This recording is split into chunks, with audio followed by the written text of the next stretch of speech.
But on Friday and Saturday, we saw a lot of quarterbacks do some stuff. And if they start playing well against, potential future insurance salesmen and stuff like that, we think to ourselves, we're going somewhere. Yeah. If guy plays bad against future insurance salesmen, you think to yourself, oh, no. Not good. Look out. But if guys play incredible, potentially against guys that aren't ever going to be in the NFL, we start singing the praises of the future. This guy went absolutely ham. Drew Aller for the Pittsburgh Steelers. He's currently in a quarterback competition for the second quarterback on the Pittsburgh Steelers roster against Will Howard and reindeer Mason Rudolph. Carson Beck, what's he doing? Cooking. Yeah. Okay. So is Jacoby Brissett, though, who also got paid $17 million. Maybe he starts and he follows him. Oh, my. Out of Alabama. Whoa. Ty Simpson went absolutely crazy. Now, we rank these by passer ratings. You can see on the far right side. We're not the ones who did the passer rating math, but this is what everybody says. Ty Simpson, 125. That's damn. He had a stallion of a start for the Los Angeles Rams, 2 touchdowns. Dan Orlovsky will be coming on in the second hour, I assume, continuing his victory lap that he's been doing because he said Ty Simpson's the best quarterback in the class. Well, the number 1 overall quarterback is this guy, Fernando. He had a great drive as well. Got hit a couple times. Yeah, he did. Got hit a little bit. Good pops. And Haynes King won us our first crown of the season, so we obviously appreciate him. He's at 95.2. But D-Butch, let's talk a little bit about these preseason games. How much should we be getting excited about? As somebody that played on defensive side of the ball, outside corner, nickel, I believe he played some safety as well in this entirety. These preseason games, are the defenses showing much? Like, for instance, Shedeur Sanders did not have his best game. Nope. He was playing against the threes, but also with the threes at the time. He will get starting reps instead of Deshaun Watson next game. I'll be excited to see what that looks like. If he continues to be not great, I believe Deshaun Watson, a man who's guaranteed $230 million, will get that job. But how much should we be viewing through the eyes of these quarterbacks and their performances week 1 preseason, week 2 preseason? Yep. How much should we be putting stock in this? Because I'll tell you what, Drew Aller, Pittsburgh, they're putting a statue already up for this guy. Sure. They are ready for him to do it. Ty Simpson. People, send your apologies to Dan. Have you sent yours? I saw the tweet. What's that? But have you got your apology notarized and sent it to him because Ty Simpson did Not look good? apologizing for shit. When I said I like Ty Simpson all the time, I said I like Ty Simpson. He was just saying that Ty Simpson's better than Fernando Mendoza. Yeah. I, standing on field, watching Fernando Mendoza play through the entirety of the playoffs, just didn't agree with that at all. And then, the things that Dan was saying was certainly a little bit, I'd say, detrimental against our own argument because he was saying kind of stupid things. But I think what Dan was saying, hey, this guy can play, and we saw it, and he can. Oh, yeah. And Dano was 100% right, and the Dan wagon is certainly going to continue to latch Ty Simpson, even though he's already put the Dan wagon on Stafford. So I'll be excited to see how he kind of balances the two while not rushing Stafford out of his career, but also potentially pushing for Ty. But on that note, I thought Ty could be a guy after watching him. Like, damn, this could be a guy. How much of that should I be thinking after these early preseason games? Because from a defensive side, what are they seeing? What are they showing? How much of this is real NFL football? I mean, you don't want to overreact, but as we sit here today, it's tough not to when you see guys making plays. Not only the new guys, but even some of the old vets. You see Josh Allen still doing, Josh Allen things. But these are pretty much practices that we get an opportunity to see as far as defenses go. No, you're not showing a ton of things. You're showing shell coverages. You just want to see your guys go out there and operate. Even for the coaches, a lot of new coaches that are in coordinator positions or in different positional groups. Maybe they're in charge of subs. So you want to go through all those different things to get ready for the actual games that count. But you don't want to overreact. But at the same time, it is good to see Fernando Mendoza and Ty Simpson and Haynes King and Drew Aller get out there and get real live reps against other NFL, caliber talent. A lot of these guys won't be playing on the Sundays when they count, but they are still good athletes. They are still good players out there, so coaches can get a good feel. That coaches can go back and say, hey, these are the reads that we've been going over in practice. Now you see how it looks on live tape, different teams, different, drops, different bodies out there. So it is some things that you could take from it, but you don't want to overreact, but we're so close. We're so close to the actual season, so it's tough not to, but you definitely don't want to overreact from these things. But it is much better to have stat lines that look like this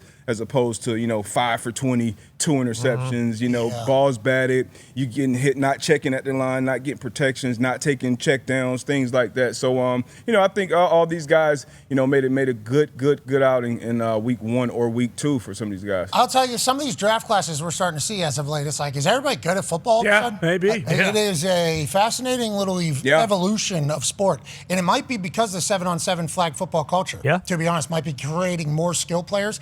At the offensive line positions, how are they doing? I don't know. Everybody's bigger, stronger, faster. I guess we got to wait until actual rushes are coming. There was a lot of highlights. Let's hit them all. AJ, I don't know if you saw these. Let's start up in Highmark, up in Buffalo. Brand new stadium, brand new turf. Let's do a soft rollout. Let's not actually paint these things. Pause it, Foxy, real quick. Can you go back to the beginning?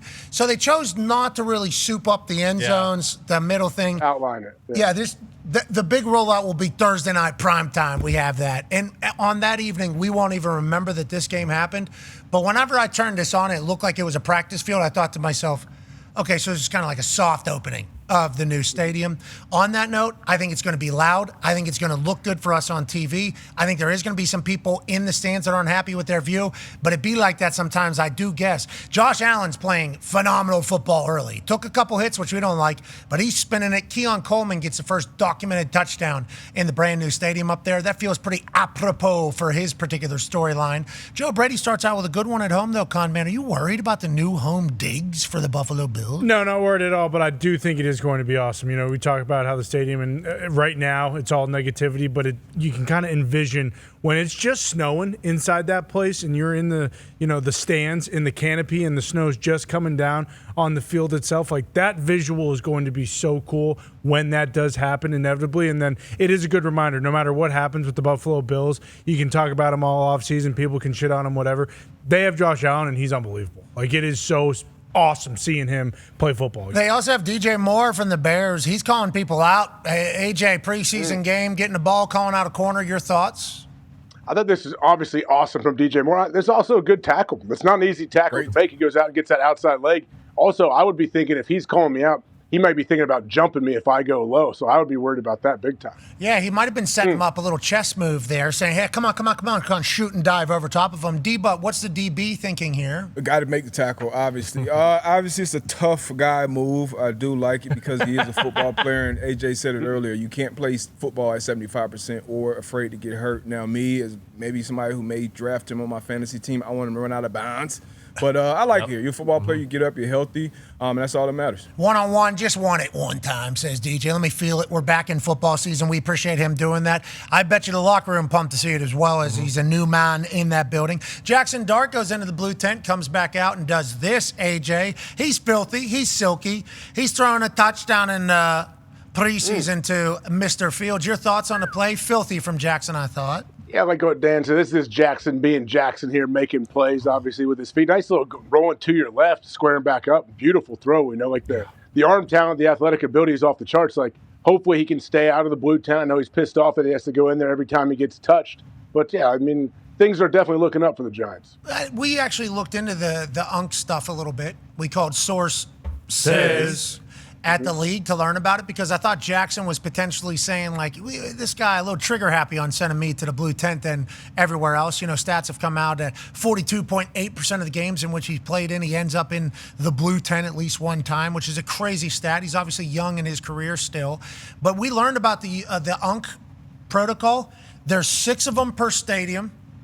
Okay, they rotate, 3 of them per game. Each unaffiliated neurology consultant person has to work at least 3 games, so it's on a rotating basis. The 3 jobs are on home team, away team, and booth. They rotate those jobs as well. So there's 6 people rotating through 3 different jobs, 3 per game, 3 games at least per each Unk.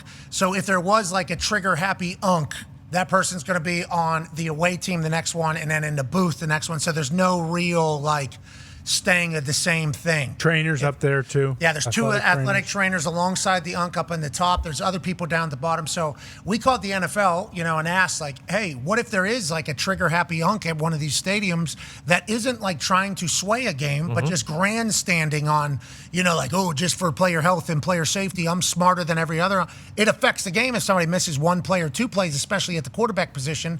They have an answer for that. They're like, well, actually, it's 6 different Unks, 3 of them rotating each game on each side. So they try to chop that potential out of one person having so much control over one thing. So it was nice to learn about that process, but it is also interesting that that blue tent can just be, yeah, you're out for at least 3-4 games. But I thought the blue tent is only to take, like, those people can only check to see if you got dinged up. If you got a head injury, I thought if they think, hey, my ribs might be hurt, get out of here. I'm not going to the blue tent. Like, if it's not affecting my head, I don't think they can take me in there. Yeah, I think concussion is what they're always checking for in there. That's why it's a neurological Yeah. consultant, unaffiliated. So he's not with, he or she is not with any team or whatever the case is. Which is also why, to AJ's point, like when he got hit against the Vikings there, he didn't move. Like if it's the ribs or something like that, you would think they would start writhing in pain or, slamming their leg or hand off the ground. Like because it was just like lifeless body, you need to lift him, drag him off the turf is I think why they ended up checking him. He was in fetal position there for a little bit, which added to the probable read of this entire thing, then puts him in there. But it did seem like it was a shot to the chest. But then the unk has to think, well, did he whiplash potentially off the field there? Back of his head hit, all that. Why is he laying down so long? That's how they're making that decision in split time. So I'm happy to hear that they at least have protocols in place so that we can't have the same, Yeah. Because if you got one unk on the away team at a thing every single time, we need to check in. Right now, get him off the field right now. Well, it's kind of like fourth quarter. Get him. Are we player safety or we're not? Yeah, I'd be so pissed if I was a Giants fan. Oh. And they took him in the tent on this play. Nah. I mean, I get the context of him laying there, but if you're watching this play, you watch the replays. Whiplash, maybe, but, it's clearly no wind knocked out of him. Yeah, maybe. there's no high impact to his. Jackson was pissed about it as well. Yeah. He That's was. He was not thrilled. So, I mean, we're learning more about the process. It's all for player safety. Yep. Hopefully they're able to continue to do that. Let's go to Jared Studham.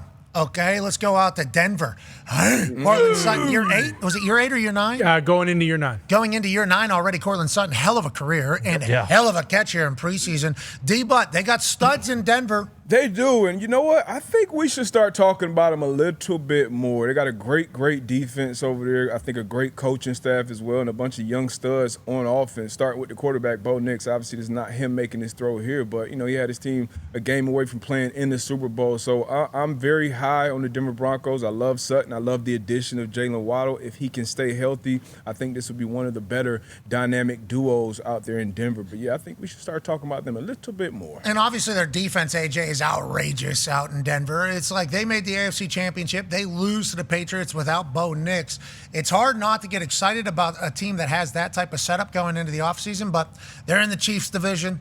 They're in the Chargers division. The Raiders had a lot of fun this offseason. They traded a guy and then got him back. He happens to be the best player, potentially one of the best players in all of football. So Broncos aren't like a sexy conversation, but they should be, AJ, because of how much. Why are they? That's true. Why are they not? Why are they not mentioned like in the top 3 to 4 teams we think about? Because like talent-wise, coaching staff, when you look at their roster, and especially as D-Butt said, their defense can absolutely get after the quarterback and play. Like, why are they not always like in the top of the list when we talk about it? We're a part of the problem, aren't we? Definitely. I don't know. I think we covered them pretty well last year, and even going into the year last year, anytime we'd have someone on, a dark horse pick to win the AFC was the Broncos. Yeah, I every think a lot of time. us think that they're going to win the AFC West this year. Yeah, but we don't really put a lot of time into talking about how good they are.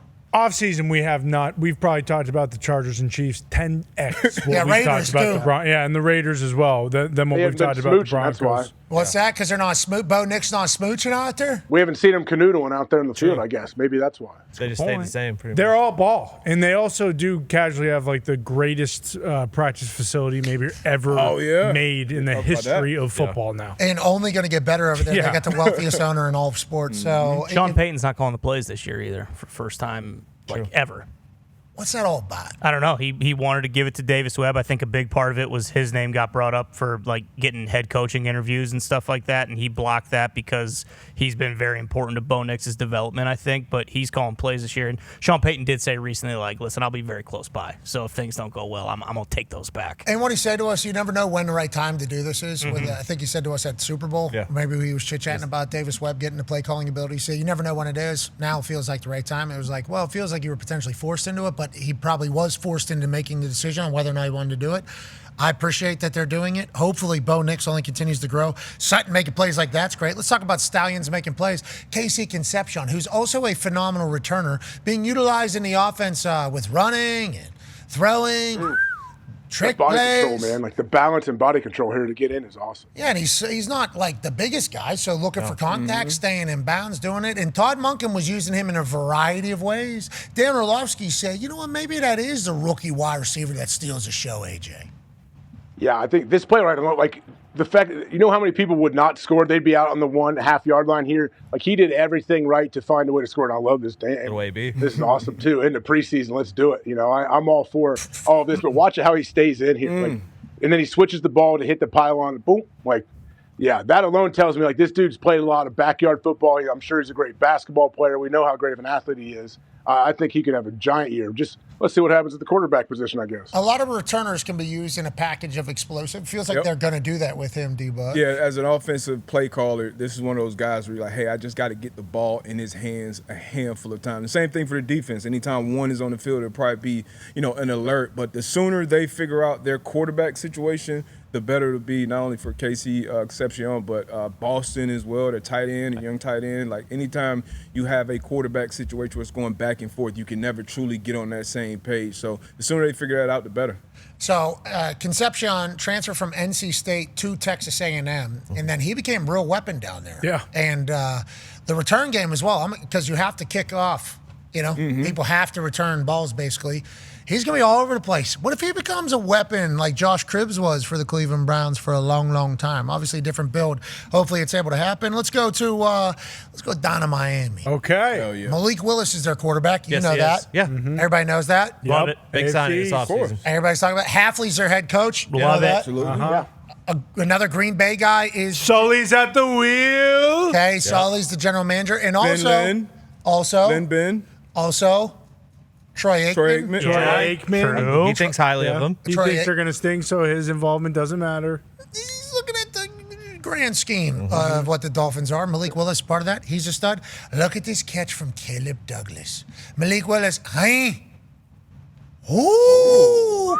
Look, bat that to yourself. Let's go ahead and get a first down, shall we, sir? Malik Willis was a superstar for the Green Bay Packers whenever he played last year under the Floors leadership. Hafley, obviously coming down from Green Bay, saw this guy every day in practice, says he thinks he can lead a program. They paid him $20-some million a year to go down there. Caleb Douglas makes a play with himself.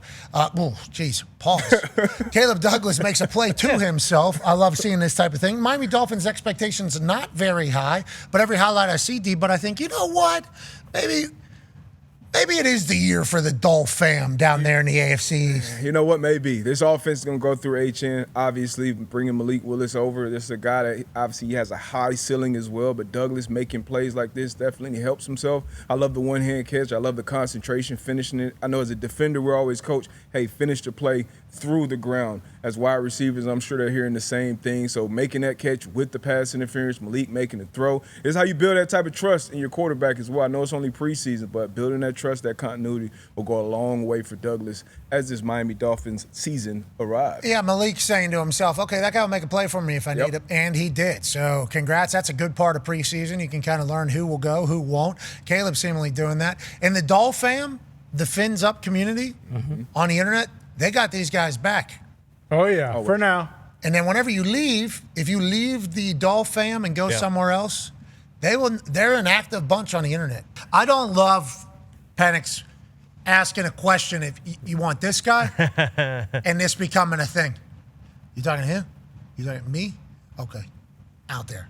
You know how they're going to use that. Oh, is that what that was? I've never seen it. I thought it was saw like 2 seconds. That was all this fucking guy. First interception that's getting used. Yeah, the way people are going to use this is certainly rude. Just if we know anything about. But I think he was saying, do you want this guy? What do we? And instead, what everybody else saw was this fucking guy. Like this and that's guy? how it's going to be used. Yep. That's how it's going to be used, AJ. And, Penix still could have a 15-year career with the Atlanta Falcons. Not that Tua couldn't.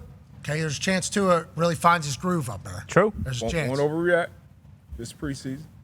That's all. Him and Stefanski haven't got to cook yet. Exactly. Penix is fucking huge, too. Just seeing him in that next to Tua. That guy's giant. Well, and Tua, What's that? I don't think Tua's gigantic. Oh. Which everybody's saying mean stuff about Kyler right now, too, about how that ball looks like it's going out of the pocket, with how small he is. I don't like that. Yeah, Kyler's not 7 foot tall. It's always been like that. Always. This is literally what he is. You don't think he's going to be able to deal with it? You're wrong. You don't think Kevin O'Connell's going to script in throwing windows for him to get it, just like Drew Brees and Sean Payton? Kyler Murray's about to go absolutely apeshit with this team. Who's the backup quarterback? Is it Carson Wentz? Oh, it's JJ. No, I don't know. Niners. JJ's a backup. Did you see Carson Nine? Wentz? What do you mean? Did you see Carson I Wentz? did not. Look at Carson Wentz. This is Carson Wentz football right here. This is preseason. Throw fade, no problem. Where's the bucket? Let me go ahead and get that. Says Miles Price. One-hand touchdown. Hey, what a touch. Good coverage, too. Nasty. Yeah, great Ball, coverage. Great coverage. Great catch. Carl's always going to have that. Great catch. Carson Wentz has that. He can run. He knows the offense a little bit. Not that JJ doesn't. Good but vibes. Is the Carson Wentz experience on the move, or is JJ on the move? Everybody JJ said he's willing to do whatever he needs to do to help the Minnesota Vikings, which we appreciate. He's Well, I like to handling hear. it. He's handling like a pro, but it's like everybody just kind of assumes that JJ McCarthy's the backup. It's like Carl Wentz still over there too. They're probably all going to have to play this year, to be honest. JJ He might be a back up. Flacco candidate. He might start for like 6 different teams That'd this be year. sick. He might just get traded, That's a bounce rule. around, play one. Whoever's play playing internationally. Yeah, we said that last year. Exactly. Carson needs to be traded to one of the international teams every single week because Yeah. he needs to be starting. Yeah. The first eyes on football that some of these Europeans get, it needs to have Carson Wentz at quarterback because they need to think, holy fuck, anything can happen. Exactly. On any play. And that's the Carson Wentz experience, including this. Yeah.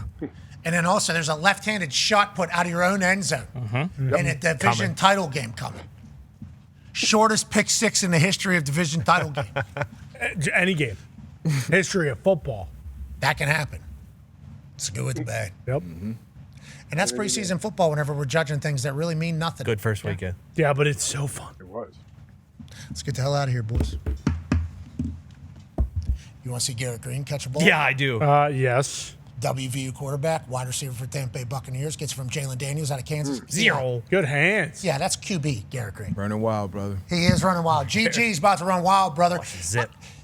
Woof. Who's that quarterback? Jalen Daniels, he played at Kansas for 100 years. Yes, he did. Saw something interesting today on the internet. I don't know if how real it is. Might have to double check that. He got some first team reps with Baker today. Jalen Daniels, not Garrett Green, excuse me. Playing quarterback or? Playing quarterback. Really? What do you mean? What, What's Wildcat? What do you mean? Yeah, I don't know. Means Baker better fall in line. Heisman package? all right, He let's get out looked of good here. in that second half. Just saying. Okay, all right. I appreciate that, and I respect that. Where do we kind of land on that whole thing? Baker falling in line? Jalen Daniels is playing like that. I don't know. Well, if Garrett Green's providing that much of an opportunity for these quarterbacks, I think you need to watch a GG potentially becoming QB of the Tampa Bay Buccaneers. Maybe. Well, don't let him get loose on it. Hey! I think we can put that dog to bed. But Jalen Daniels, look out. GG, you don't think I think he is so much of a Wes Welker, Julian Edelman slot receiver at this point that he might not even want to go back. You think he's flipped the switch? He's already I don't know. putting You give him a that side taste of that. down. He might. It what might I'm all saying. come back to him. That's what I'm saying. We'll see. They get limbered up, too. Yeah. Stretch it out. He might be the future QB1's guy, though. Jalen Daniels might say, no, sorry, I need my guy GG in the slot. Yeah, but what if GG's future QB1? That's what I'm saying.